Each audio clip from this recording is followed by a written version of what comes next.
ఒక్కరు కూడా బైబిల్ గ్రంథం తెరవండి, అవకాశం ఉన్నంత వరకు. ఎఫెసీయులకు రాసిన పత్రిక 4వ అధ్యాయము 8వ వచనం 175వ పేజీ. కొత్త నిబంధన 175వ పేజీ. అందుచేత ఆయన ఆరోహణమైనప్పుడు చెరను చెరగా పట్టుకొని పోయి మనుషులకు ఈవులను అనుగ్రహించనని చెప్పబడి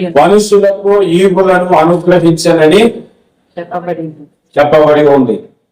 ప్రార్థన చేసుకుందాం. అందుకు కూడా కళ్ళు మూసుకుంది. కృపగల తండ్రి, దయగల యేసయ్య, పరిశుద్ధాత్మ దైవమా, మీకు కృతజ్ఞతాస్తుతులు చెల్లిస్తున్నాం. మీరు కలువరి శిలువలో మా కొరకు ప్రాణమును పెట్టి మరలా తిరిగి 3వ దినమున సజీవుడిగా లేచారు నాయన. మీరు లేస్తూనే ఇదిగో చెరను చెరగా పట్టుకుని పోయి మనుషులకు ఈవులను అనుగ్రహించావు. ఆ ఈవులను గురించి మీరు మాకు ఇచ్చిన ఆ ఈవులేంటో దినమందు ధ్యానించడానికి మీరు మమ్మల్ని ప్రేరేపించినందుకు, నన్ను ప్రేరేపించినందుకు కూడా స్తుతిస్తున్నాను. మీరు అనుగ్రహించిన ఈవులను మీరు స్వతంత్రించుకోవడానికి నీ కృప సమృద్ధిగా మా మీద వచ్చామని యేసు పరిశుద్ధ నామములో ప్రార్థిస్తున్నాము తండ్రి, ఆమేన్. మన ప్రభు అయిన యేసు క్రీస్తు సిలువలో మరణించింది లేఖనముల ప్రకారముగా. యేసు ప్రభు సిలువలో మరణించారు. వేదములలో రాయబడినట్లుగా, ఖురానులో రాయబడినట్లుగా, బైబిల్ గ్రంథములో రాయబడినట్లుగా యేసు ప్రభువు సిలువలో మరణించారు. యేసు ప్రభు ఎక్కడైతే మరణిస్తాడో ఆ ప్రాంతమును గురించి బైబిల్ గ్రంథం ముందే చెప్పింది, సామవేదము కూడా ముందే చెప్పింది. భువనేశ్వరావిన్ అని లేఖనం చెబుతుంది. అనగా భూమికి మధ్యలో రక్షకుడు చనిపోతాడు. ఖురాన్ కూడా యేసు ప్రభువు ఏ ప్రాంతంలోనికి వస్తాడో, ఎక్కడ సిలువ వేయబడతాడో ఆ స్థలమును గురించి ముందుగానే తెలియపరచబడింది. ఆ లేఖనములన్నిట్ల ప్రకారముగా మానవులందరి కొరకు యేసు ప్రభువు సిలువలో మరణించారు. హల్లెలూయా, హల్లెలూయా. అమెరికా వాడికి జ్వరం వచ్చింది అనుకోండి, పెనడిల్ టాబ్లెట్ ఇస్తే తగ్గిపోతుందా? సింగపూర్ వాడికి జ్వరం వస్తే పెనడిల్ టాబ్లెట్ ఇస్తే తగ్గిపోతుందా? తగ్గిపోద్దా? ఇండియా వాడికి జ్వరం వచ్చింది అనుకోండి, పెనడిల్ టాబ్లెట్ ఇస్తే తగ్గుతుంది కదా. ఏ దేశం వాడికైనా జ్వరానికి ఒకటే మందు, ఏ దేశం వాడికైనా పాపానికి ఒకటే మందు. ఏ దేశం వారికైనా పాపము నుంచి తప్పించబడాలి అంటే సర్వ పాప పరిహారం రక్త ప్రోక్షణం ఆవశ్యకం, తద్రక్తం పరమాత్మ పుణ్యదాన బలియాగం అని లేఖనాలు చెబుతున్నట్లుగా మనుషులందరి కొరకు యేసు ప్రభువు సిలువలో మరణించి ప్రతి మానవునికి పాప విమోచనముగా ఆయన కృప చూపాడు. హల్లెలూయా. ఆయన చనిపోయి 3వ దినమున మృతుల్లో నుంచి లేచినప్పుడు మనుషులకు ఈవులను ఇచ్చాను. అక్కడ ఏమనుంది? మనుషులకు, విశ్వాసులకు ఈవులు ఇచ్చాడా? మనుషులందరికీ ఈవులు ఇచ్చాడు. మనుషులందరికీ అవసరమైనవి ఏమిటో అవి దేవుడు అనుగ్రహించాడు. మానవులందరికీ అవసరమైనవి దేవుడికి తెలుసు. ఉదాహరణకు ప్రతి మనిషికి అన్నం అవసరం, తినడానికి తిండి అవసరమా లేదా? అమెరికా వాళ్ళకి అవసరం లేదని ఎక్కడైనా ఉందా? సింగపూర్ కాబట్టి మాకు అవసరం లేదని అన్నం ఉందా? ఏ దేశం వాడికైనా తినడానికి అన్నం కావాలి కదా. అలాగే ప్రతి వ్యక్తికి కూడా దేవుడు అవసరం. అందుకే దేవుడిని అన్నముతో పోల్చారని బైబిల్ చెబుతుంది. నేనే జీవాహారం అన్నాడు యేసు ప్రభు. అదే మాట వేదాలలో అన్నం పరబ్రహ్మ స్వరూపమై చెబుతుంది. ప్రతి వ్యక్తికి అన్నం అవసరం. అలాగే ప్రతి వ్యక్తికి అవసరమైనటువంటి ఈవులను యేసు ప్రభువు అనుగ్రహించాడు మృతుల్లో నుంచి లేచినప్పుడు. హల్లెలూయా, హల్లెలూయా. మీకు విషయం చెప్పండి, రష్యా దేశంలో వాళ్ళకి ఆదివారం ఉండదు, సండే లేదు. సండే లేదంటే ఒక 6 రోజులు అనుకోకండి, 7 రోజులు ఉన్నాయి. కాకపోతే ఆదివారాన్ని తెలుగులో ఆదివారం, హిందీలో రవివారం అని ఇలా పిలుస్తారు కదా. రష్యా వాళ్ళు ఏమని పిలుస్తారు తెలుసు ఆదివారాన్ని? రెజరెక్షన్ డే అని పిలుస్తారు. హల్లెలూయా.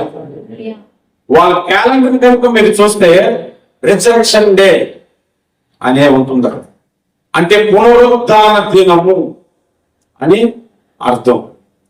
వాస్తవానికి రష్యాలో 90% దేవుడు లేడు అనుకునే వ్యక్తులు, కానీ వాళ్ళ క్యాలెండర్ లోనే యేసు మృతుల్లో నుండి లేచాడనే పదాన్ని కనబడుతుంది. హల్లెలూయా, హల్లెలూయా.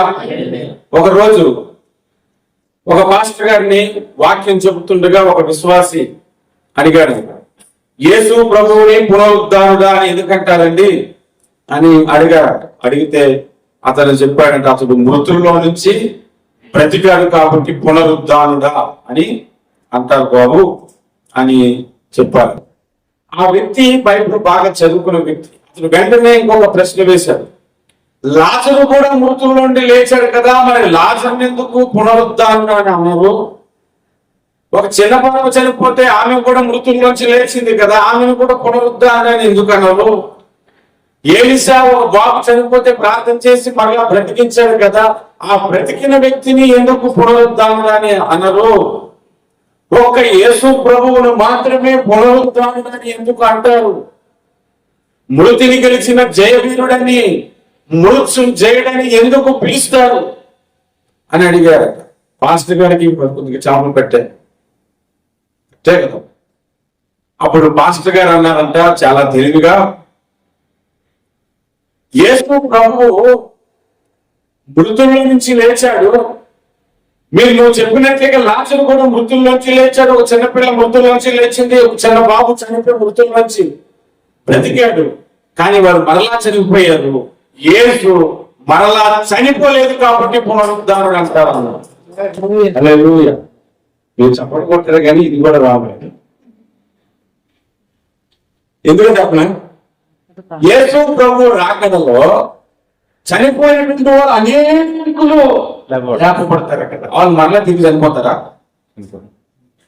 ఆ వ్యక్తికి ఆ డౌట్ క్లారిఫై అవ్వక సింగపూర్కి డైరెక్ట్ గా నాకు ఫోన్ వచ్చింది ఇండియా నుంచి. అన్నా దీనికి సమాధానం ఎంతవరకు నిజం అన్నా అని అడిగితే నేను ఒక ప్రశ్న వేశాను. రేపు యేసు రాకడలో అనేకులు చనిపోయిన వారు తిరిగి లేస్తారు, వాళ్ళందరూ కూడా చనిపోరు కదా, మరి వాళ్ళకి ఎందుకు పునరుద్ధానులు అని పెట్టకూడదు, మృతిని గెలిచారని పెట్టకూడదు అని అంటే నిజమైన ఎందుకో చెబుతాను, మీరు వినండి. యేసు ప్రభువు అన్ని మత గ్రంథాలలో, ఒక్క మత గ్రంథం గురించి చెప్పటం, అన్ని మత గ్రంథాలలో సిలువ వేయబడుతున్నాడని, అందరి కొరకు చనిపోతున్నాడని రాయబడింది. ఆయన మరలా తిరిగి లేస్తున్నాడని రాయబడింది.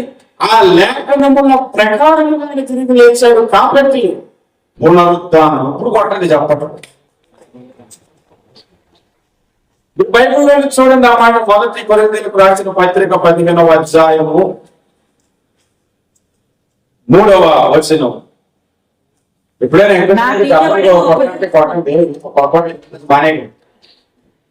మంచి ఉద్యోగం ఇచ్చారు, కాకపోతే కరెక్ట్గా మాట్లాడారు.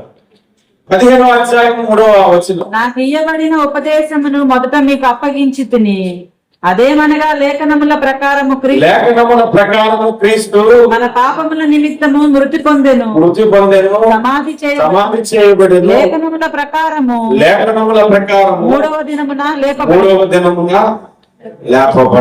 హల్లెలూయా. ఇది ఒకటే కారణం కాదు.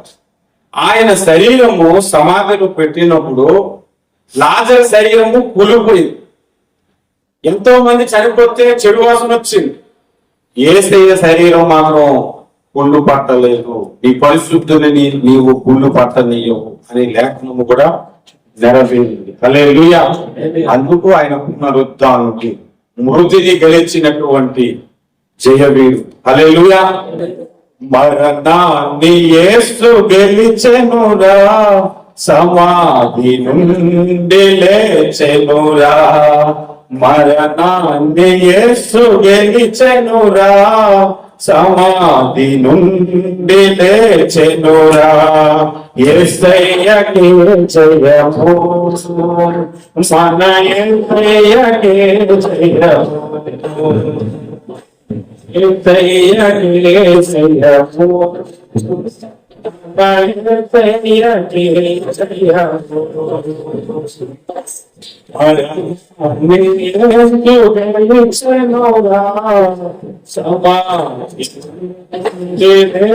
జయము యేసు మృతుల్లో నుండి లేచి మానవులకు అనుగ్రహించిన ఈవులను మొట్టమొదటిగా బైబిల్ గ్రంథములో నుంచి ఆ మాటలు మనం చదువుకుందాం. మత్తయి సువార్త 11వ అధ్యాయము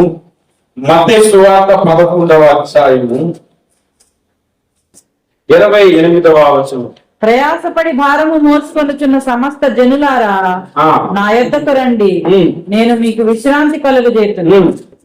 నేను సాత్వికుడను దీన మనస్సు గలవాడను గనుక మీ మీద నా కాడి ఎత్తుకొని నా యొద్ద నేర్చుకొనుడి, అప్పుడు మీ ప్రాణములకు విశ్రాంతి దొరుకును. ఏలయనగా నా కాడి సులువుగాను నా భారము తేలికగాను ఉన్నది. హల్లెలూయా. యేసు ప్రభువు మృతుల నుండి లేచిన తర్వాత ఇచ్చినటువంటి మొట్టమొదటి ఆశీర్వాదం ఏమిటంటే విశ్రాంతి. ప్రయాసపడి భారము మోసుకొనుచున్న సమస్త జనులారా నా యొద్దకు రండి. యేసు ప్రభు ఒక్కరిని పిలిచాడా, ఇద్దరిని పిలిచాడా, ఒక దేశం వాడిని పిలిచాడా, ఒక కులం వాడిని పిలిచాడా, ఒక జాతి వాడిని పిలిచాడా? చెప్పండి. సమస్త జనులను పిలిచాడు యేసు ప్రభు. సమస్త జనుల మీద కూడా ఏముంది? ప్రయాసపడి భారం మోస్తున్నారు. ప్రతి మనిషి మీద కూడా భారం ఉంది. ఏం భారం ఉంది? పాపము అనే భావం ఉంది. ప్రతి మనిషికి కష్టాలు ఉంటే ప్రతి మనిషికి రోగం అనేది వస్తుంది. ప్రపంచంలో ఎవరికి కూడా నాకు ఈ రోజు వరకు ఒక రోగం రాలేదు, జలుబు చేయలేదు, దగ్గు రాలేదు, ఏమీ లేదు, నీరసవారం నరులో ప్రాణం అన్నట్టు ఒకడు ఉండడు. ప్రతి ఒక్కరికి రోగం వస్తున్నట్టుగా ప్రతి ఒక్కడు కూడా పాపే. ప్రతి ఒక్కరి మీద పాపపు బరువు ఉంది. ఆ పాపపు బరువు నుంచి విడుదల కలుగు చేయటానికి, విశ్రాంతిని కలుగు చేయటానికి యేసు ప్రభువు నా యొద్దకు రండి అని పిలుస్తున్నాడు. ఆ పాప భారము నుంచి నిన్ను తొలగించటానికి. విపరీతమైనటువంటి బరువు నీ నెత్తి మీద ఉందనుకోండి, నడుస్తూ వెళ్ళినప్పుడు ఎవరైనా సహోదరుడు వచ్చి ఎంతసేపు వస్తారండి, కొంచెంసేపు పట్టుకుంటారంటే వెంటనే ఇస్తారా? నేను పని చేసేటప్పుడు ఎంపీఏ యోగ పట్టుకొని చేస్తుంటది, ఒక 2 కేజీలు ఉంటుంది. చేస్తున్నప్పుడు చెయ్యి బొరవేకపోయి లాగేస్తుంటుంటది. అప్పుడు అసిస్టెంట్ చాలా నేను చేస్తానంటే అంటే ఇచ్చేస్తాను. నేను మాత్రం అసలు అస్సలు వెయిట్ చేసుకోండి కదా, ఎప్పుడు అడుగుతారని చూస్తాను, అడిగేశాడు అని ఇచ్చాడు కదా. ఒక చిన్న బరువునే మనం మోయలేము. అలాంటిది పాపపు బరువు మన మీద ఉన్నప్పుడు దాన్ని మోయలేకపోతున్నామని యేసు ప్రభు నాకు ఇచ్చారు బాబు, నీ సిలువలో మోసేస్తాను, నీకు విడుదల కలుగు చేస్తాను అని ప్రభువు చెబుతున్నాడు. ఒక సహోదరుడు ఒక వ్యక్తిని అడిగాడంట, చర్చకొచ్చాడంట మొట్టమొదటిసారిగా. ఆ రోజు పాస్టర్ గారు మీ పాప భారమును యేసు ప్రభు శిలువలో మోస్తాడని వాక్యం చెప్పారంట. చెప్పిన తర్వాత బయటకు వెళ్ళిపోయి ఆ మొట్టమొదటిసారి వచ్చినటువంటి ఆ వ్యక్తి చర్చకొస్తున్న విశ్వాసతో, ఆ బిలీవర్తో మాట్లాడినాడంట. ఏంట్రా పాపం పెద్ద బరువులా చెప్తాడు మీ పాస్టర్ గారు, అసలు పాపం చేస్తే ఎంత హాయిగా చూసారు అని చెప్పాడు. అది నాకేం బరువుగా ఎప్పుడు అనిపించలేదు, చాలా హాయిగా ఉంటుంది. పాపం చేసినప్పుడు అంటే ఏదైనా చెడు అలవాట్లు ఉన్నప్పుడు అది తాగేస్తే హాయిగా ఉంటది, అది మాకు బరువుగా ఎప్పుడు మేము భావించలేదు, మరి అది బరువు అని పాస్టర్ గా చెప్తారేంటి అని వెటకారంగా మనల్ని అడిగాడట. అడిగిన తర్వాత మరి బ్రదర్ కి ఆన్సర్ రావట్లేదు, ఏం చెప్పాలో తెలియట్లేదు. సరే ఈ టాపిక్ జరిగిపోయింది. ఒకరోజు ఈశ్వరుని దగ్గర ప్రార్థనకని నేను వెళ్ళాను అనమాట. సహోదరులు ప్రార్థన చేసుకుంటున్నారు, వెళ్ళాను. అప్పుడు ఒక వ్యక్తి నన్ను బయటకు పిలిచాను, అలా రాను మీతో మాట్లాడాలని చెప్పి నన్ను బయటకు పిలిచాడు. బయటకు వచ్చిన తర్వాత నా ఫ్రెండ్ అన్న, వీడు నాకు ప్రశ్న వేసాడన్న దానికి ఇప్పటికీ సమాధానం తరగట్లేదు. నాకు పాపం చేస్తే హాయిగా ఉండదు అంటాడు, మరి పాప భారం కదా యేసు ప్రభు తొలగించాడంటే అవును అని చెప్పాడు. మరి పాపం చేస్తే హాయిగా ఉంటుంది అంటాడు, అదే నాకు బరువు కాదని నన్ను అంటున్నాడు, ఏంటన్నా అని అంటే అది చెప్పింది కూడా కరెక్టే, నువ్వు చెప్పింది కరెక్టే, అది చెప్పింది కరెక్టే. మన పాపం యేసు ప్రభు శిలువలో మోసేస్తాడు, అది కరెక్టే.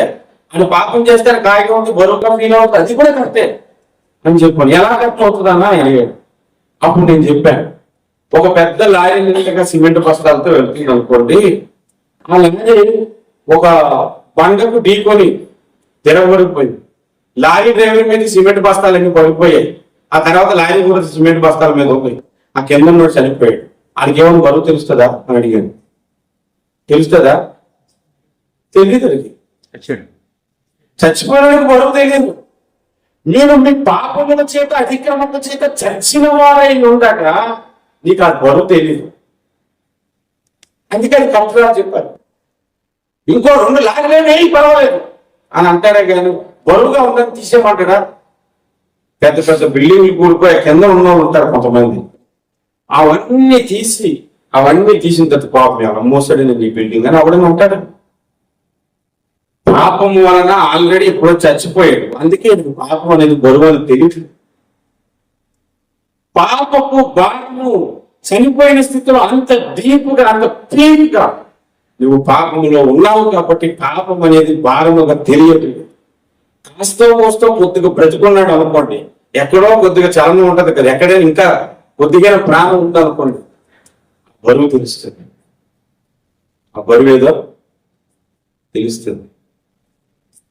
కాబట్టి మానవుల మీద ఉన్న పాప భారమును తొలగించడానికి యేసు ప్రభు రమ్మంటున్నారు. మీరు ఇందాక చదివిన వచనాన్ని మీరు శ్రద్ధగా చదివితే,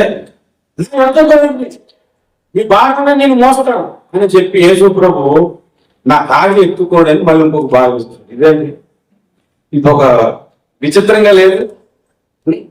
ఓ 10 కేజీలు నువ్వు మోసుకొస్తున్నాను అనుకోండి, 10 కేజీలు మోసేస్తారు దిగండి అని చెప్పి 10 కేజీలు గుండి ఇచ్చారు, నేను పట్టుకొని నేను పట్టుకుంటున్నాను. తేడా ఉంటుంది, తేడా ఉంటుందా? ఏదో బరువు తగ్గించాడు అనుకుంటే మళ్ళీ సిలువు మేమంటున్నాను, మరలా నా కాడి ఎత్తుకొని వెళ్ళమని అంటున్నాడు. ఏంటి అనంటే ఆ కాడి అంత ఆకలి వచ్చిన అన్నాడు, సులువుగా. హల్లెలూయా. కాడి ఏంటి? సులువుగా. ఉదాహరణ చెప్తాను. మా అమ్మగారు మార్కెట్ వెళ్ళేటప్పుడు నాకు ఒక మార్కెట్, నాన్న ఒక గంట సమయానికి నువ్వు మార్కెట్ దగ్గరకు వచ్చేది, నేను అన్ని పోలీసు అక్కడ పెడతాను, అప్పుడు అన్ని పట్టుకురావటానికి. మా అమ్మ మరి బరువు వేయలేదు కదా. సరే అమ్మా అన్నాడు. నేను మర్చిపోతే నాకు గంటలు దాటి మా అమ్మ చూసి ఇంకా రాకపోయేసరికి మా అమ్మ అటు ఇటు చూసి కొంచెం దూరం మోసుకొని వస్తుంటే మా చర్చికి వచ్చే ఒక కుర్రాడు చూసి వెంటనే వచ్చి మా అమ్మ దగ్గర అన్ని తీసుకుని, అమ్మ ఈ బైబుల్ నువ్వు పట్టుకో, ఆయన అతని దగ్గర ఉన్న బైబిల్ ఇచ్చి మొత్తం ఈ 2 చేతులు ఉన్న ఈ 2 బ్యాగులు, ఇటు 2 బ్యాగులు పట్టుకొని ఇంటికి తిన్నకొచ్చిన. అప్పుడు నాకు గుర్తుకొచ్చింది, నేను మర్చిపోయాను. ఎందుకు ఈ విషయాన్ని చెప్తున్నానంటే, మా అమ్మ మోయవలసినటువంటి బరువు అతడు మోసి అతడి చేతికి ఏమి ఇచ్చాడు? అదేమని పెద్ద బరువా? అది కూడా మోయిపోతుంది. అది సులువుగానే ఉంటారు, కానీ అది కూడా మోయరు. నేను ఏది మోయలేకపోతారంటే, భక్తి అనేది పెద్ద బరువు కాదు, కానీ చాలా మంది భక్తిని పెద్ద బరువుగా చేస్తారు అన్నమాట. దేవుని సన్నిధికి రావడానికంటే ఎంత కష్టమో తెలుసా? లేవలేదు, తొందరగా రెడీ అవ్వలేదు, తొందరగా డ్రెస్ అప్ అవ్వలేదు, పరిగెత్తుకొని రాలేదు. బరువు చాలా విషయాల్లో సిలువను సరిగ్గా మోయట్లేదు. పాప భారమును తొలగించాడు, సులువుగా ఉండే కాడిని మనకి ఇచ్చాడు, అది పట్టుకోవడానికి కూడా. మనకి ఏంటంటే పాప భారం తెలిసాడు కదా, బాప్తిజం పొందేశాం కదా, ఇంకా చాలే, ఇలాగే పరలోకి వెళ్ళిపోతే బాగుంది. ప్రతి వారం ప్రార్థన ప్రాబ్లం ఏంటి, అందులో 2 గంటలు 3 గంటలు సర్వీస్ ఏంటి, ఇక్కడ ఇంకా నయం 2 గంటలకు వదిలేస్తాను. ఇండియా మా తమ్ముడు దగ్గర 5 గంటలు అటు సర్వీస్, 5 గంటలు.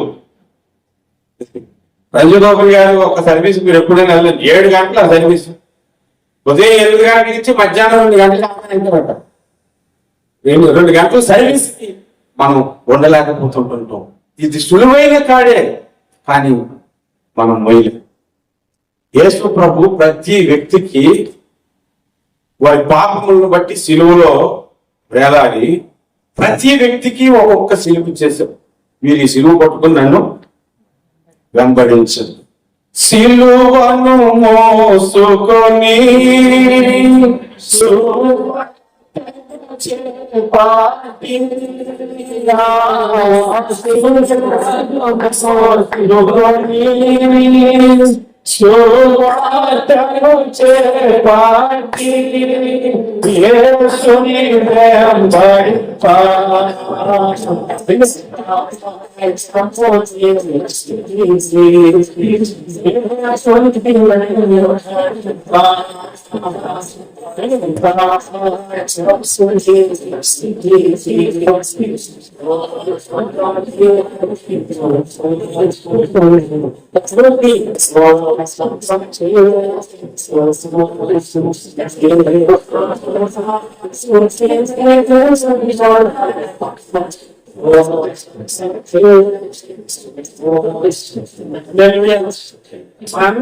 సిలువను మోసుకొని ఎంత బాక్యం వచ్చాడు తిరిగిపోయి అందరికి సిలువలు ఇచ్చి మోసుకుంటూ వెళ్తుంటే అబ్బా చాలా బరువు ఉందరా బాబు ఈ వారం దేవుడి సన్నిధి గలబరు కట్టని చిన్న కట్ చేసాడు అబ్బా అబ్బా ఇంకా బరువుగా ఉంది దశంభాగాలు అని కట్ చేసాడు ఇంకొచ్చి అబ్బా బరువుగా ఉంది ఉపవాస ప్రాణాలు కట్టని కూర్చొని కట్ చేసాడు ఆఖరికి ఇలా పడుకుని తిరిగేస్తున్నాడు రోజంతా ఒకరోజు పరలోకపు గేట్ దగ్గరికి వచ్చి పరలోక ద్వారం దగ్గర దగ మెరిసిపోతున్నాయి. పరలోకాన్ని చూసి అబ్బా ఎంత భాగ్యము నాకు. ఇక అడుగేద్దాం అనేసరికి కింద పెద్ద పొయ్యి ఉంది. ఇలా 2 చేతులతో అక్కడ ఉన్న దేవదూతకు పిలిచాడు, ఓ దేవదూత నేను వచ్చాను, తలుపు తీసే ఉంది, ఏంటి ఈ టిస్ట్ ఏంటి, మధ్యలో ఈ గోయి ఏంటి అని అంటే, ఇంకేం కాలేసు నీకు ఇచ్చిన సిలువ కదా పెట్టేసి వచ్చాయి అను. ఆ పక్కన ఉన్న సిలువ ఫుల్గానే ఉంది, ఎందుకంటే ఉపవాస ప్రార్థనలు మానలేదు, దేవుడి సన్నిధి మానలేదు, దశంభాగాలు మానలేదు, ఏది మానలేదు. మనం పెట్టేసాడు నడుచుకుంటూ వెళ్ళిపోయాడు. మనం పెట్టింది చాలట్లేదు. ఏం చేయాలి చెప్పండి, చాలట్లేదు, పొట్టు అయిపోయింది.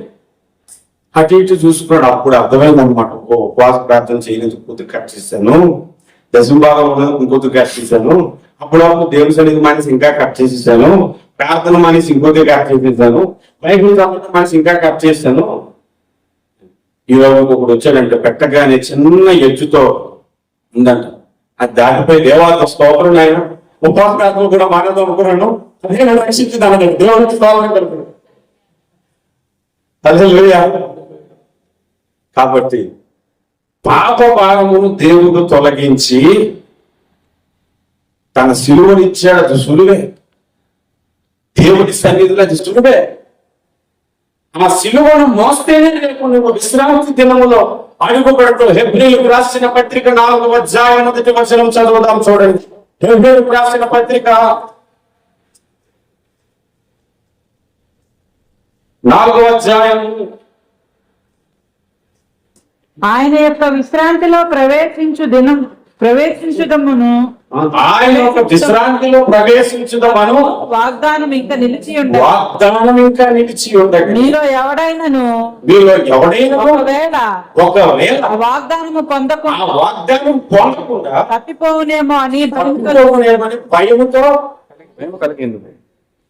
ఏం కలిగి ఉండాలి? ఏ వాగ్దానం తప్పిపోతామని? విశ్రాంతిలో ప్రవేశించుదామని. ప్రయాసపడి భారం మోస్తున్న సమస్త జనులారా నేను వద్దరండి, నీకు విశ్రాంతి ఇస్తానన్నాడు కదా. ఇస్తానన్న విశ్రాంతి ఏంటి? పరలోకము. అది తప్పుపోతామేమో అని భయముతో ఉపవాసాలు ఉండండి, దశంభాగాలు అవ్వండి, దేవుని సన్నిధికి రండి, ప్రార్థనలు చేయండి, దేవుని సన్నిధి మానకండి. ఇంకా భక్తిని పెంచడానికి ప్రయత్నం చేసుకోనండి, కానీ రోజు రోజుకి కట్ చేయకండి, రోజు రోజుకి తగ్గించకండి. పొట్టు సిలువ పట్టుకుని రేపు పరలోకానికి నువ్వు చేరలేదు. దేవుడిచ్చిన లెంతను నువ్వు కాపాడుకోవాలి. హల్లెలూయా, హల్లెలూయా. ఆ ఆశీర్వాదమునే యేసు మృతుల నుండి లేచి మనకు అనుగ్రహించాడు. ఇది మొట్టమొదటి ఆశీర్వాదం. దేవునికి స్తోత్రం. హల్లెలూయా. రెండవ విషయాన్ని మనం బైబిల్ గ్రంథంలో నుంచి చూద్దాం. మత్తయి సువార్త 10వ అధ్యాయం 19వ వచనం చూడండి. పరలోక రాజ్యం యొక్క తాళపు చెవులు పరలోకపు రాజ్యం యొక్క తాళపు చెవులు ఇచ్చేదను. మీకు ఇచ్చేదను. నీవు భూలోకమందు దేని బంధించడవో దేవుని బంధించడవో అది పరలోకమందు బంధింపబడు. అది పరలోకమందు బంధింపబడు. బంధింపబడు. మీరు చెప్పండి, ఏమి ఇచ్చారు? తాళపు చెవి ఒకటి. ఆ తాళపు చెవితో భూమి మీద ఏం బంధిస్తావో అది పరలోకంలో బంధించబడుతుంది. భూమి మీద నువ్వు ఏది కావాలనుకుంటావో అది పరలోకంలో ఓకే అని ఇవ్వటానికి సిద్ధమవుతుంది. ఆ ఇచ్చినటువంటి తాళపు చెవి ఏంటి చెప్పాల? ప్రార్థన అనే తాళపు చెవి ఇచ్చాడు. ప్రార్థన అనే తాళపు చెవిని మనకి ఇచ్చాడు. నీ ఉద్యోగం ప్రాబ్లమా? కిందగా ప్రార్థన తాళపు చెవి పట్టుకొని, ప్రభువా నాకు ఉద్యోగం నువ్వునైనా, ఈ గవర్నమెంట్ ఈ అధికారి అన్నింటికంటే టాప్ రేంజ్ లో నువ్వు నాకు అని ప్రార్థన చేస్తే అక్కడ దేవుడు తెరుస్తాడు. ఇక్కడ తెలిసిన తర్వాత ఇంకా ఇక్కడ ఆపడానికి ఒక లేడీ లేదు. హల్లెలూయా. మన దగ్గర వాడు అక్కడ ఇచ్చినటువంటి కీ 2 రూములు, ఒకటి భూలోక సంబంధమైన ఆశీర్వాదాలకి, 2 పరలోక సంబంధమైన ఆశీర్వాదాలు. ఎంతసేపు భూలోక సంబంధమైన కీ పెట్టి తిప్పుతారే కానీ ఆ పరలోక సంబంధమైన ఆశీర్వాదం పరిశుద్ధాత్మ కృపాలు ఉన్నాయి తెప్పడం. అక్కడ ఉన్నటువంటి మర్మాలు ఉన్నాయి తెప్పడం. మనకు ఇవ్వాల్సినటువంటి మహిమ ఉంది, అది తెప్పడం. అది లోపం చేయదు. అందులో ఉన్నటువంటి మహిమ ఏంటో అది మాత్రం కనుక్కోవడం, అది మాత్రం పట్టించకూడదు. ఎంతసేపు కీ ఓపెన్ చేసి మామూలు బాగు చేయి, నా ఉద్యోగుల జీతం పెంచు, నా ఉద్యోగంలో ప్రమోషన్ నువ్వు, నా పర్మిట్ రెన్యూ చేయి, నాకు పిఆర్, నాకు సిటిజన్ చెయ్యి అనే వాడతారే కానీ ఎంతసేపు పరలోక ఆశీర్వాదాలని కీ మాత్రం కొంతమంది 2 వాడు. మీకు విషయం చెప్తున్నాను, భూలోక సంబంధమైన ఆశీర్వాదాలు కూడా పరలోక సంబంధమైన ఆశీర్వాదాలు తెచ్చారు. కానీ పరలోక సంబంధమైన ఈ రూమ్లోకి వెళ్తే ఇందులో నుంచి ఆ రూమ్లోకి రావడానికి ఉంటుంది. అందుకే డైరెక్ట్ గా ఇవే ఓపెన్ చేయండి. హల్లెలూయా, హల్లెలూయా. ఒక 2 పెట్లు ఇచ్చాను. ఒక పెట్లు అన్ని చిల్లర కాయిన్స్ ఉన్నాయి, ఒక పెట్లు అన్ని నోట్లు, పెద్ద పెద్ద నోట్లు. మీకు తాళాలు ఇచ్చాను. ఏది ఓపెన్ చేస్తారు చెప్పండి, తెలుగుగా చెప్పండి, అబద్ధాలు చెప్పండి. ఏం ఓపెన్ చేస్తారు? ఫస్ట్ ఓపెన్ చేస్తారు. బరువు ఉంటది కదా. మరి పరలోక సంబంధమైన శాశ్వతమైన ఆశీర్వాదాలు కదా. మరి తెలివిగా అది ఓపెన్ చేయడం మానేసి కొంతమంది ప్రార్థన ఉంటే ఇవ్వు ఇవ్వు ఇవ్వు. నేను ముందు చెప్పాను, ఇమ్ము ఇమ్ము అని 2 కూతుర్లు ఉన్నారంట. ఒక ఆయన ఇమ్ము ఇమ్ము జలగ పేరు, దాని పేరు సామెతల గ్రంథంలో ఉంటుంది. ఎప్పుడు ఇమ్ము ఇమ్ము ఇమ్ము. ఒక్కోసారి కొంతమంది పాస్టర్లు ఇవ్వు ఇవ్వు, ఇచ్చుట వలన మీరు ఆశీర్వదించబడతారు, పుచ్చుకున్నట కంటే ఇచ్చుట ధన్యం. అది మాకేనండి. మీకు చూడండి, మీరు ఇచ్చినప్పుడు మీరు ధన్యులైతే పాస్టర్ గారు నేను కూడా ఇచ్చుటే ధన్యం అవుతుంది. నేను పుచ్చుకోవడం ధన్యమా? నాకేమో పుచ్చుకోవడం ధన్యం కదా, నేను కూడా ఇచ్చుటే ధన్యం. మీరు నాకైతే నేను దేవుడికి ఇచ్చేసుకుంటాను, ధన్యం. కొంతమందికి ఇమ్ము ఇమ్ము ఇమ్ము అని అంత ఎంతసేపు ఇదే. కేసరి గారు ఒకసారి చెప్పారు, ఆశీర్వదించో అని అంటున్నారు, ఆశీర్వదించో అని అంటున్నారు. ఇంతకీ ఏమని ఆశీర్వదించాలంటే ఏమన్నారు? లేకపోతే ఏదో ఇచ్చారు కదా ఆశీర్వదించారు. ఏమడుగుతారో కూడా తెలియదు అనుకోండి. దేవుడు మనకి పరలోకపు కీ ఇచ్చాడు, పరలోకపు తాళపు చెవి ఇచ్చాడు. దాని ద్వారా నువ్వు అనేకమైన పనులు చేయొచ్చు. నీ సహోదరుడికి ఉద్యోగంలో ప్రాబ్లం అనుకో, బ్రదర్ ఎలాంటి ప్రాబ్లం కలిగినా నా దగ్గర ఎప్పుడు వస్తారో ప్రార్థన చేద్దామని ఎదురు చూస్తున్నాను ఉండాలి. వెంటనే ప్రార్థన చేసి, ఒక సమస్య వచ్చినప్పుడు, ఒక ప్రాబ్లం వచ్చినప్పుడు దేవుడు నాకు కీ ఇచ్చాడు కదా, నా కీ తీయటం అలవాటు చేసుకోండి. ప్రార్థన అనేది దేవుడు మనకిచ్చినటువంటి అమూల్యమైనటువంటి గిఫ్ట్. కానీ చాలా మంది ప్రార్థనలోనే ఉండలేరు, ప్రార్థనలోనే ఉండలేరు. ఎంత ప్రార్థన అంటే ఒకసారి ఒక పాప చేసి మెయిన్ అని పట్టుకుంటుందండి. అలాంటి ప్రార్థన కాస్త గోపికగా దేవుని సన్నిధిలో ప్రార్థన చేద్దాం, ప్రార్థనలో దేవుని దగ్గర నుంచి శక్తిని పొందుకుందాం, దేవుని ఆశీర్వాదాలు పొందుకుందాం అని ఆలోచించారు. కొంతమంది ఎవరి దగ్గర ప్రేరేపించుకుంటే జరిగిపోతాయట అని అక్కడికి వెళ్ళిపోతుంటారు. ఈ ఇంటి దగ్గర ఉంటుంది. పక్కడికి వెళ్తుంది ఈ కాలం నువ్వు ఓపెన్ చేసుకుంటాను అని. నువ్వు ప్రార్థన చేసినా కూడా కార్యం జరుగుతుంది. ఒక్కోసారి ఆ దైవ సేవకుడి దగ్గర ఉన్న అభిషేకాన్ని బట్టి కొన్నిసార్లు జరుగుతుంది, కానీ నువ్వు ప్రార్థన చేసినా కూడా హీలింగ్ అనేది జరుగుతుంది. నువ్వు ప్రార్థన చేసినా కూడా అద్భుతం జరుగుతుంది. ఎందుకు జరగదు? చాలా సార్లు నేను కూడా అనుభవించి మన కెట్టెక్ ప్రేయర్లో ఒక సహోదరుడు ఇండియా నుంచి ఫోన్ చేశారు, అన్న మీ ప్రేయర్లో నా గురించి ప్రార్థన చేయండి, మేము ఒక ఫోటో స్టూడియో పెట్టాము కొత్తగాను, ఒక ఎమ్మెల్యే గారి అమ్మాయికి పెళ్లి అవుతే అందులో వీడియో మొత్తం అంతా తీసామన్నా అని. అయితే ఈ ప్రార్థన మన సెల్ గ్రూప్ వాళ్ళకి ఫోన్ చేసి చెప్పారు, మన సెల్ గ్రూప్ వాళ్ళందరూ ప్రార్థన చేశారు. అసలు ఏమైందంటే మొత్తం అంతా ల్యాప్టాప్ లో పెట్టిన తర్వాత ఎవరో డిలీట్ చేసేసారు. అది మిస్ అయిపోవచ్చు కూడా మమ్మల్ని డిలీట్ చేసేసాడు. ఎవరిది? ఎమ్మెల్యే గారి కూతురు పెళ్లి ఫోటోస్ వీడియోస్. మరి ఇంకెలా ఉంటుంది? మరి రెండోసారి చూసి పెళ్లి చేసుకుంటారు వీడియో దిగింది చెప్పండి. కుదరదు. టెన్షన్ అయిపోయాడు. షాప్ కొత్త పెట్టిన వెంటనే అది జరిగింది. ఏం చేయాలో తెలియలేదు. ఇక ప్రార్థన చేయమనగానే మన సేవకులందరూ ఆన్లైన్ రోజు ప్రార్థన చేశారు. తెల్లవారు ప్రార్థన జరిగిపోయిన తర్వాత మరుసటి రోజు సహోదరులు చెప్పాడు, బాబు ఒకసారి నువ్వు బాగా ప్రయత్నించంటే ల్యాప్టాప్ ఆన్ చేసి అన్ని చూసుకుంటే మళ్ళీ ఫోటోస్ అని వచ్చేసాడు. దేవునికి స్తోత్రం హల్లెలూయా. ఇలాంటివి ఎన్నో అద్భుతాలు, ఆశ్చర్యకరమైన కార్యాలు ఎన్నో అందరి జీవితాల్లో యేసు ప్రభు చేశాడు. కేవలం ప్రార్థన అనే తాళపు చెవి ద్వారా ఆయన మృతుల నుండి లేచి మనకి ఇచ్చినటువంటి ఈవెంట్ అంటే మొట్టమొదటిగా విశ్రాంతి, రెండవది ప్రార్థన అనే కీని మనకు ఇచ్చాడు. హల్లెలూయా హల్లెలూయా. మూడవ విషయాన్ని మనం బైబిల్ గ్రంథంలో చూద్దాం. మత్తయి సువార్త 10వ అధ్యాయము 1వ వచనమును చదువుకుందాం.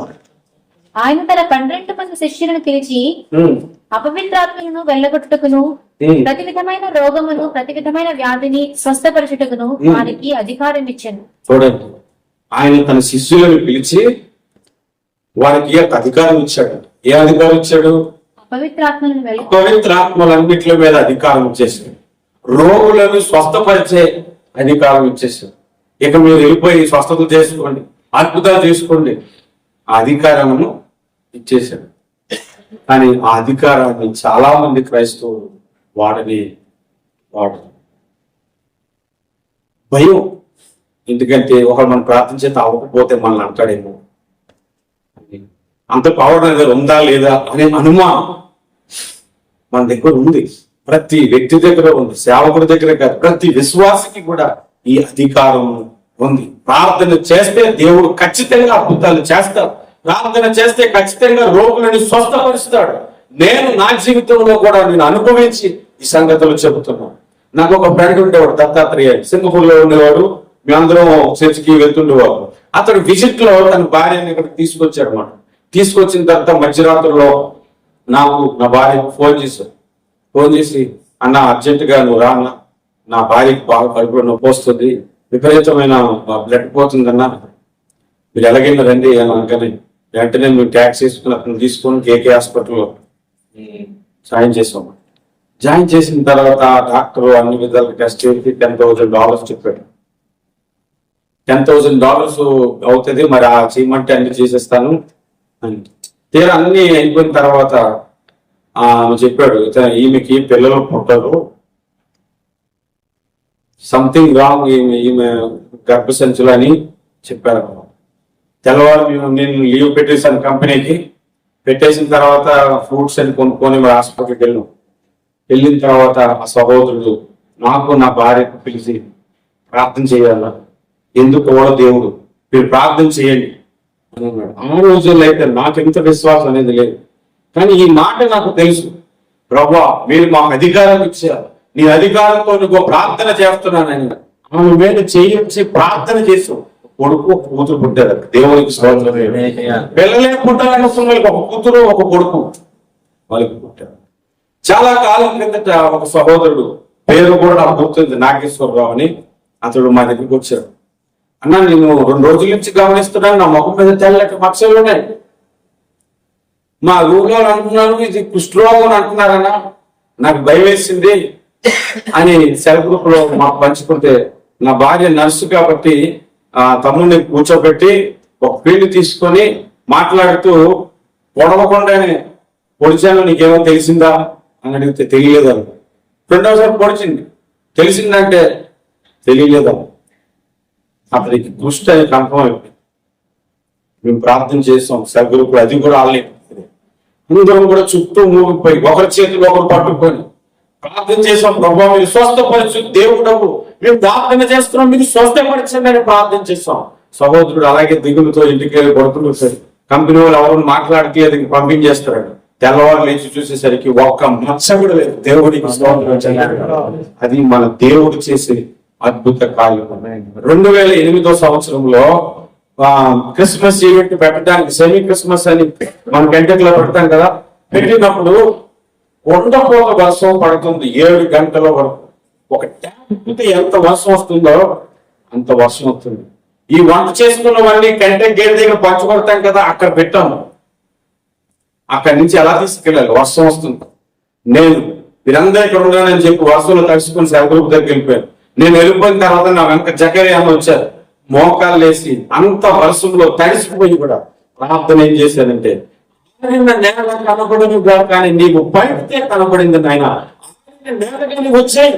మాకున్న కొద్ది చేతాలతో డబ్బులు ఖర్చు పెట్టి ఈ పండగ చేసుకున్నాం, మీరు ఆమెను ప్రకటించడానికి చేస్తున్నాం, మీరు కార్యము చేసే దేవుడు అని ప్రార్థన చేసి పెద్దగా ప్రార్థన చేసి ఆమె అనేసరికి నా చుట్టూ తడుచుకుంటూ ఒక 10-15 మంది సహోదరులు కూడా వచ్చేసారు. ఆమె నన్ను ఒక 5 నిమిషాలకి నెమ్మదిగా వర్షం తగ్గిపోయింది. ఆ ప్రాంతంలో చిన్న చిన్న వాటర్ బాటిల్ కొనుక్కుని వచ్చి దాన్ని కట్ చేసి వాటర్ తోడుతున్నాం.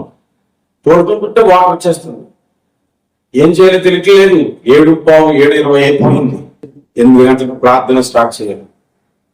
ఈలో ఒక పెద్ద లారీ టర్న్ అయిందనమాట. వచ్చి అక్కడ ఆపి 50 mm థిక్నెస్ షీట్స్ దగ్గర 50 షీట్స్ ఇచ్చేసాడు. ఇది మీరు కింద పెట్టుకుని ట్రైట్ చేయాలి.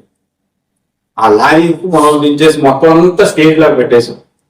ఆరిన నేల మీద దేవుడు ఆరాధన జరిగించుకున్నాడు. దేవునికి ప్రార్థన చేయాలి కానీ మన అధికారాన్ని ఉపయోగించాలి కానీ దేవుడు కార్యం చేస్తాడు. హల్లెలూయా, హల్లెలూయా.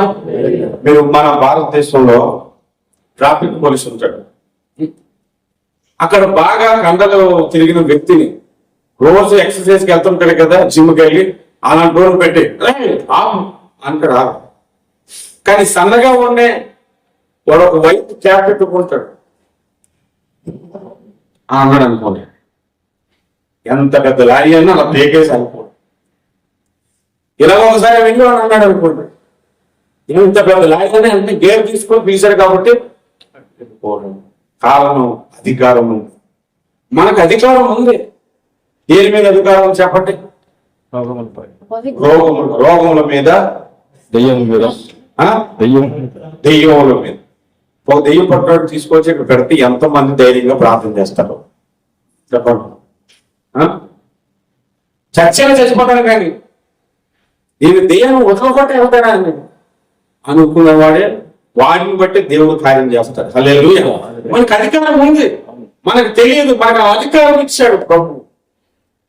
ఆయన పునరుద్ధానుడే. ప్రతి విధమైన దాని మీద అధికారం కలిగిన దేవుడిని మనం నమ్ముకున్నాం. ఆయన నామమున నువ్వు ఏది ఆజ్ఞాపిస్తావు నీ జీవితంలో జరిగి జరుగుతుంది తెలుసా? అంత అధికారమును దేవుడు మనకి ఇచ్చాడు. హల్లెలూయా.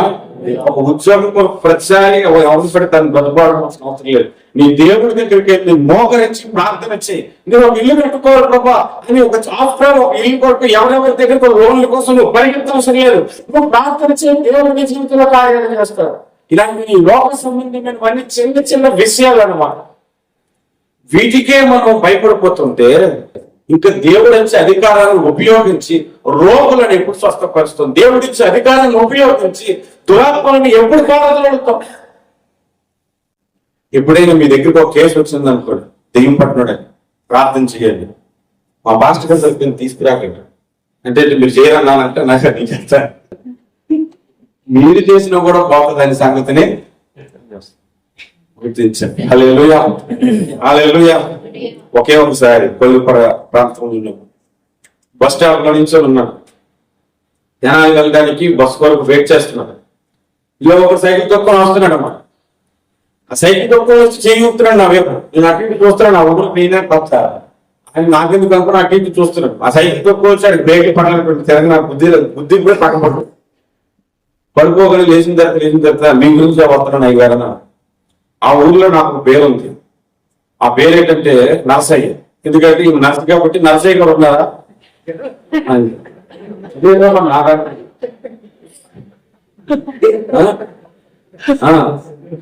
నర్సయ్య గారు ఉన్నారా అని వచ్చి నాకు అనిపించాడు. మీరు ప్రార్థన చేస్తారట కదా, ఇక్కడ మీరు క్రైస్తవులు అంట కదా, మా ఇంటి దగ్గర మా ఉద్యోగం దగ్గర దెయ్యం పట్టిందండి, ప్రార్థన చేయడానికి రండి. ఫస్ట్ టైం నాకు కూడా టెన్షన్ వచ్చింది. మరి అటు ఇటుగా నేను రానని అనలేను, సరే అని వెళ్ళాను. మనోడు సైకిల్ తొక్కుతుంటే నేను నడుస్తున్నాను, ఎందుకంటే ట్యాంక్ కూర్చునే కదా, ఎంపని కూడా ఏం లేదు. సగం దూరం తోకి అక్కడ ఆగేవాడు. నేను నడుచుకుంటూ వచ్చాను. వెళ్ళాడు మొత్తానికి ఆయన దగ్గరికి నడుచుకుంటూ వెళ్ళిపోయాను. ఇంట్లో లోపల తీసుకెళ్ళిన తర్వాత అతను ఇక్కడ కూర్చొని నేను ఒక మంచం వేశాడు, కూర్చోబెట్టాడు. వదిన కొట్టిన దెబ్బలకు వాళ్ళ అమ్మ అంటే అత్త పక్కింట్లో దాకుంది. వాళ్ళ అమ్మని తీసుకురాడానికి నేను వెళ్ళాడు. ఈలోగా దెయ్యం పెట్టిన ఆమె నాకు టీ తీసుకొచ్చి ఇచ్చింది, టీ తాగాడు. ఆమెకే దెయ్యం పట్టిందని సంగతి నాకు తెలియదు. టీ తాగాను. అయిపోయిన తర్వాత ఈలో గేట్ దగ్గర వచ్చి నిల్చుంటున్నారు తల్లి కొడుకు. ఇంకంటే అప్పుడు ఆమె అంటుంది నాకు దెయ్యం పట్టింది అంటున్నాను, వీళ్ళకే దెయ్యం పట్టింది అంటున్నావు.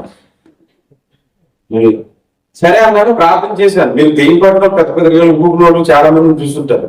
ఇది ఒక డిఫరెంట్ దెయ్యం అన్నమాట. అంతా నటిస్తుంది, దెయ్యం పట్టిన దెయ్యం పట్టాలనుకుంటుంది. ప్రార్థన చేశాను, వచ్చేసాను. నేను రాగానే మరలా తీసి పాటిస్తుందంటే నాకు ప్రేర్ చేయించడానికి తీసుకొస్తారు ఆ పాస్టర్, ఇప్పుడు తీసుకెళ్ళరా అని చెప్పి బాధింది. సగం దూరం వెళ్ళిన తర్వాత సైకిల్ వేసుకొచ్చి మళ్ళీ వెనక్కి తీసుకొచ్చాను. ప్రార్థన చేసింది. మరలా దెయ్యం అనేది ఆమె చేతిలో లేదు. హల్లెలూయా. ప్రార్థన చేస్తే పడిపోయిందంటే చెప్పట్లేదు, ప్రార్థన చేస్తే పడిపోయిన కూడా ఉంటారు. ఒకసారి కెంటెక్ సెల్ గ్రూప్ లో ప్రార్థన చేస్తే ఎందుకు కొట్టి పెడుతుంది, ఒక దెబ్బను కొట్టి పెట్టి నాకు అప్పటి నుంచి పోయి ఎదుగా కట్టిపోక రోడ్డు పడిపోతా తొడకి నష్టం, నాకు నష్టం. ఆడికేటి కింద పడినా పగిలిపోయింది అనుకోండి అనుకున్నాను, నాకే నష్టం. అందుకే అప్పుడప్పుడు మన డాడీ గుర్తుంటే ఎవరో ఒక వెనక సైకిల్ చేస్తుంటారు.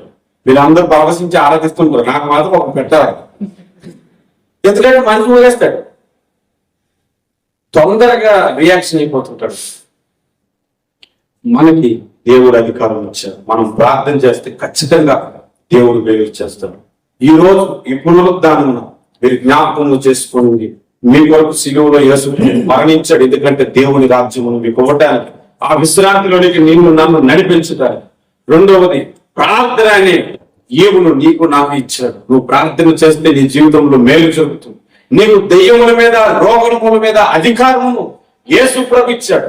ఏ నామము నేను నువ్వు ప్రార్థన చేస్తే దెయ్యాలు పోకపోవచ్చు, కానీ యేసు నామములో నువ్వు కనుక గర్తిస్తే దెయ్యాలు పోతాయి. హల్లెలూయా, హల్లెలూయా. నమ్మి లేచి నిలుచుందాం, ప్రార్థన చేద్దాం, ప్రభువుని అడుగుతాం. ప్రభువా, నీవు నాకు ఈవులను అనుగ్రహించావు. నేను నమ్ముతున్నాను. ఈ పునరుద్ధానము నీ శక్తితో నన్ను నింపు, నీ శక్తి చేత నన్ను నడిపించు. మీరు దెయ్యములను వదలగొట్టేది, మీరు అద్భుతములను చేసేది యేసు నామము. యేసు నామము శక్తి కలిగినటువంటి నామము. ఆ నామములో నీకు విజయం కలుగుతుంది, ఆ నామములో నీకు ఆశీర్వాదములు కలుగుతున్నాయి, ఆ నామములో నీకు రక్షణ కలుగుతుంది. నువ్వు ప్రార్థన చేసినప్పుడు యేసు నామమును ఉపయోగించు, ఉచ్చరించు. యేసు నామమున అనేకులు యేసు నామమున బాగు చేశారు, అనేకులు యేసు నామమును ఉచ్చరించి చనిపోయిన వారిని బ్రతికించారు. అంత శక్తి యేసులో ఉంది. ఆ పవర్ ఆల్రెడీ నీకు ఇచ్చేశాడు. అవన్నీ దేవుడు మనకు అనుగ్రహించేశాడు. మనం పొందిన రక్షణలోనే ఈ ఆశీర్వాదాలన్నీ మన కొరకు ఉన్నాయి. మనమే వాడుతున్నాం. కళ్ళు మూసుకుందాం, రెండు చేతులు పైకెత్తుదాం, రెండు చేతులు పైకెత్తుదాం. చెప్పు దేవుడితో, ప్రభువా, నీవు నాకు ఇచ్చినటువంటి అధికారాన్ని ఈ రోజు నుంచి నేను యూజ్ చేస్తాను. నీవు నాకు ఇచ్చినటువంటి ప్రార్థనని తాకు చెవిని ఈ రోజు నుంచి నేను యూజ్ చేస్తాను. నాయన, నన్ను వెంబడిస్తున్నటువంటి ఆర్థిక సమస్యలను నేను ప్రార్థిస్తున్నాను. నువ్వు ప్రార్థన చేయి. నేను వెంబడిస్తున్నటువంటి రోగమును నేను ప్రార్థిస్తున్నానని నువ్వు ప్రార్థన చేయి. దేవుడు నీ జీవితంలో కార్యాలు చేస్తాడు. నీ జీవితంలో కార్యాలు చేస్తాడు దేవుడు. నీకు అధికారం ఉంటుంది తెలుసా? వీలైతే నీ పక్కన వారి చేతులు పట్టుకుని ఆ కొరకు అతని కొరకు నువ్వు ప్రార్థన చేయి. చెప్పు అతనితో, ఇగో నేను ప్రార్థన చేస్తున్నాను, నీ కొరకు నాకు అధికారం ఉంది, నేను ప్రార్థన చేస్తున్నాను, నీ జీవితంలో నుంచి జరుగుతాయని నువ్వు ప్రార్థన చేయి. హల్లెలూయా, హల్లెలూయా. హోరికా మాషత్తల రికా రబా రబా సుందరవల రికా రబా బాబా. హల్లెలూయా. పరిశుద్ధాత్మడానికి వందనాలు, పరిశుద్ధాత్మడానికి స్తోత్రాలు. రెండు చిన్న పాకిస్తాం ప్రార్థన చేద్దాం. హల్లెలూయా. ప్రభువా నాయనా నన్ను బలపరచండి, బలపరచండి. ప్రార్థన చేద్దాం, ప్రార్థన చేద్దాం. యేసునికి స్తోత్రం, స్తోత్రం. యేసుని వందనం. కృపగల తండ్రి నీకు వందనం.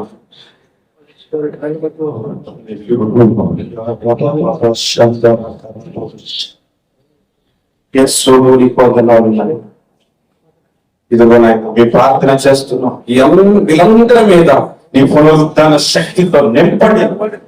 ఎవరైతే నీ సన్నిధిలో ఉద్యోగ సమస్యలతో ఉన్నారో వారిని జ్ఞాపకం చేస్తున్నారు. ఎవరైతే నాయన డ్యూటీస్ లో ప్రాబ్లమ్స్ తో ఉన్నారు, వాకింగ్ ఇబ్బందులు పడుతున్నారు, ఎవరైతే ఆర్థికంగా ఇబ్బందులు పడుతున్నారు, ఎవరైతే కుటుంబ సమస్యలతో నలిగిపోతున్నారు, ఎవరైతే వారి జీవితంలో ఒక చెల్లి పెళ్లి కాలేదని, అక్క పెళ్లి కాలేదని, తండ్రికి సౌకర్యంగా కలగలేదని స్థితిలో ఉన్నారు. ఈ రోజు వారెవరో వారి పేరు ఎత్తి నాకు తెలియదు కానీ నాకు తెలిసింది నామమున యేసు క్రీస్తు నామమున యేసు శక్తి కలిగిన నామమున శక్తి కలిగిన నామమున